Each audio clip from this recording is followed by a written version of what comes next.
Hi, this is Andy with Nioxus Corporation. We're going to continue our discussion of our CRM module, but we're going to look at it in an entirely new way this time. Now we're going to look at our CRM module as a sales tool or a sales management tool where we are going to track our sales pipelines, our leads, our sales opportunities, and follow that information all the way through the pipeline from identifying a new lead to closing a deal. The first thing I'm going to do is go into the CRM group and select Sales. You'll note that when I select Sales, it automatically turns on the Sales Lead flag. You can also turn on additional flags. Maybe you had a phone call, or maybe you had a face-to-face meeting or a digital face-to-face meeting with a particular lead, so you also want to have that flag. Now, when I went to the Sales group, you'll notice that the estimated close date replaced the end date for normal activities. We'll come back to the estimated close in a moment. But the other thing that happened is our sales pipeline opened up here at the bottom of our screen. So let's look at all of the different things that we can do within our sales pipeline. First of all, we can track the source of the lead. Lead sources are user definable. I'll go ahead and say that this was a referral. And I might want to note in the details of this activity who provided us with the referral. We definitely want to track the sales rep. Let's say that Marge Simpson is going to be the sales rep, and we can also track the pipeline. Pipelines are also user definable. Now, I've chosen to use this pipeline field to track different regions. That's how we track our different pipelines. You could have pipelines by product suite.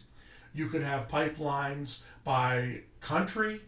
You can set up pipelines any way you want. I'm going to go ahead and say that this is a Region 2 pipeline, and because this was a referral, I'm going to consider them a warm lead. We're going to go ahead and track the sales opportunity. I estimate that if we're able to close this deal, there's probably about $150,000 in revenue, and I'd say we've got a 50% chance, a 50-50 chance of closing the deal. So if we have a $150,000 opportunity and a 50% chance of closing that opportunity, this record in our pipeline is worth $75,000. The opportunity size times the probability of close. And now we track the different milestones in our pipeline. As we identify the milestones, our sales lead stage or our pipeline stage will automatically advance. Let me show you what I mean. We're here with a new lead in stage 1. Let's say we have our first attempt at contact, then we made a second attempt at contact, and then we finally made contact. Now that we've made contact, we have an opportunity to qualify the lead. Now maybe our contact was, we made a call, it was our second attempt, they picked up the phone, we spoke to them, they said they're interested, but now isn't a good time, they want us to call back in a couple of days.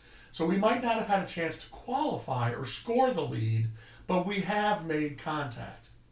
Now I'm going to go here to stage 3 and say we've actually engaged with the lead. Maybe it's a couple of days later, we called them back, had a nice long conversation, and as it turns out, our products fit well within their budget. The person I'm speaking with is a decision influencer. His boss, Rob Howard, is the decision maker, but I'm certainly speaking to someone who has the ability to get us over the finish line to win this deal. There is an urgent need for our product, and I think there's a good chance we can close this deal within 90 days. So now we have scored our lead in terms of qualifying them around affordability, authority, need, and time frame to buy. Moving on, let's say we have a demo. We get together, maybe it's a digital presentation, we show them our product, we show them what it is we're selling, and we've now presented to our client. They like what they saw, and they've asked us for a proposal. Now remember, that proposal could be set up as a follow-up activity, but in keeping with this pipeline milestones, let's say we've gone ahead and sent the proposal. Now at this point, we've negotiated a deal. You'll notice I skipped over built the relationship. Let's go back and look at that. I was here having completed a demo. I had engaged with the lead.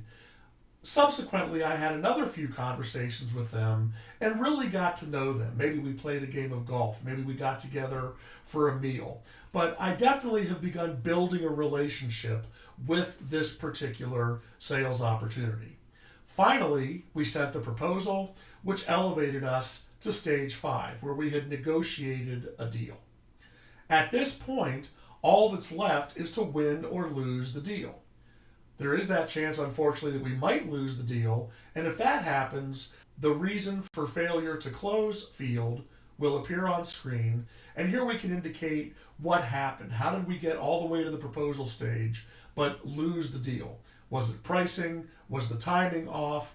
Was there a competitor that came in late in the sales cycle? Here we can document lessons learned. If we win the deal, however, now we have gone to stage 6, we've closed the deal, and you'll see that this new field right here has popped up. You see that right there. This is an optional field. If we've won the deal, we might right now, maybe it's over the phone, but we might right now want to prepare the invoice. Maybe we're at a trade show and we're doing direct sales off the show floor. At any rate, we've closed the deal. I'm now going to go ahead and get an invoice out to this new sales opportunity, this new customer. I'm going to go to my sales icon.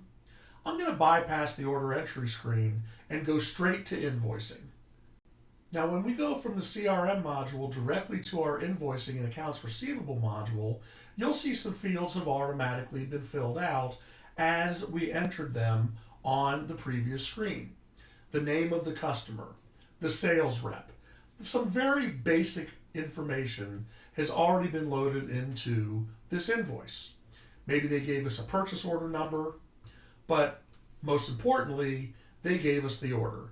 Let's say they ordered 150,000 widgets at $1.41 each for a $211,500 purchase. When I return back to that CRM sales activity, now that I see I've won the deal, you'll see the invoice number and the total value of that invoice here in this box. So by using the sales group of activities in our CRM module, we have all of this additional information that we can track. Now going back a little bit, let's say that we're back here at the point where we did the demo. Takes us back to stage 3.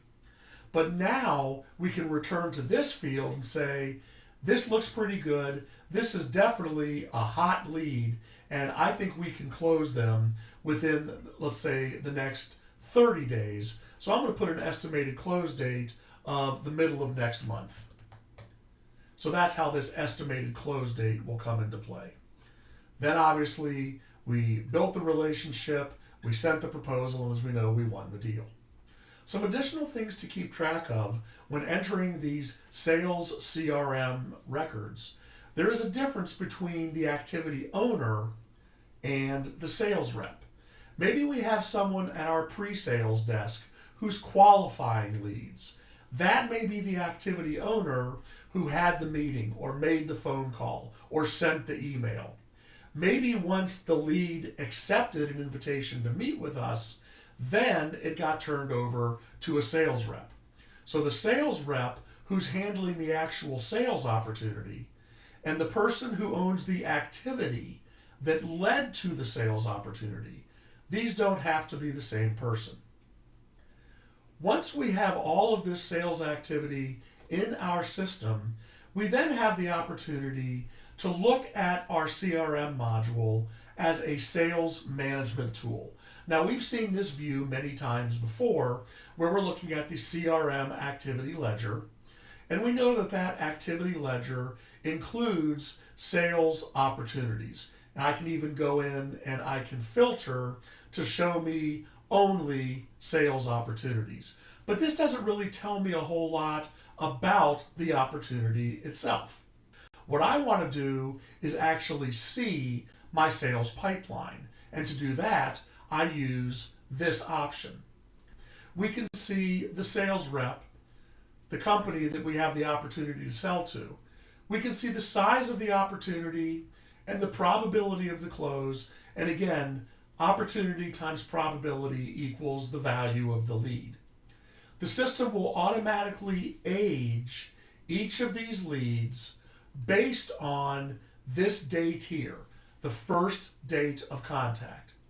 We have the pipeline, and again, remember that I set up my pipelines as regions, and we have the stage of this deal, the estimated close date, and the name of the contact at the company that we've been dealing with to try and close this deal. A couple of things to note. This CRM sales pipeline will automatically and by default be sorted in ascending order according to the estimated close date. The deals that are going to close the soonest will be at the top, and the deals at the bottom are the ones that are the furthest out. You'll also note the color coding. Remember, we were able to go in and set the temperature of the lead. Is this a cold, warm, or hot lead? And that's what these colors are showing us. These 3 leads at the top, these are hot leads with a high probability of close. These are medium leads, and the blue leads at the bottom have the lowest probability of closing. These are good leads, but maybe they're cold leads. They haven't been qualified. Maybe I've only spoken to them once, and they've asked me to call them back in 6 months. There's 2 other things that you can do here that I think are very valuable if you're a sales manager or a salesperson managing a pipeline. First, we can group by sales rep and get some valuable metrics. I'm going to go ahead and click on sales rep and select grouped. This now is giving me summary information for each of my 4 sales reps. The other thing that we can do is actually group by pipeline. Maybe different regions have multiple salespeople.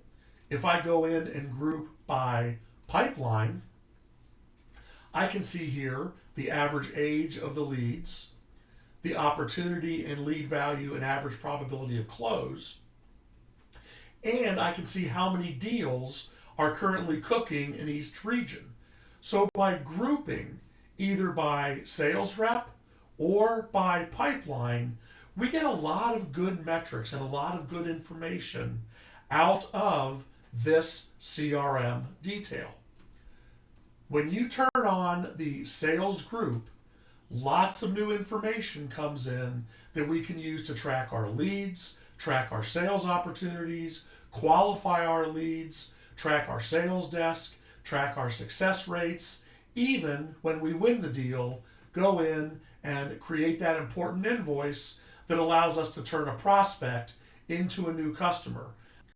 That's sales lead tracking in the Ninox CRM module by Nioxus. Thanks for watching.